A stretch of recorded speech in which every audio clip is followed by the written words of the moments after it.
L-ambaxxatriċi kulturali għall-Olanda Iris Kroues bħalissa tinsab fi żjara f'pajjiżna. Iris Kroues hija kantanta u mużiċista li wara rebħet l-edizzjoni ta' Voice of Holland intghazlet bħala ambaxxatriċi. F'kummenti ma' One News l-ambaxxatriċi kulturali għall-Olanda esprimiet l-entużjażmu tagħha għal din l-esperjenza. To perform a lot, and I hope that I can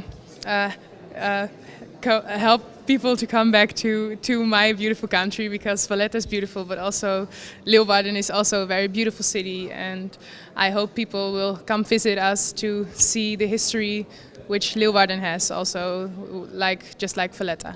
Il-ħamis wara nofsinhar, l-ambaxxatriċi kulturali Iris Kroues kellha l-opportunità li tiltaqa' mas-segretarju parlamentari għall-Kultura José Herrera u maċ-chairman ta' Valletta 18 Jason Mikallef.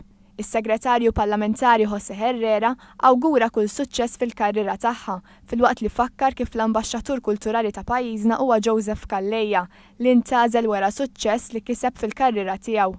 L-ambaxxatriċi Iris Kroues se tkun qed tieħu sehem fil-Festival Barokk.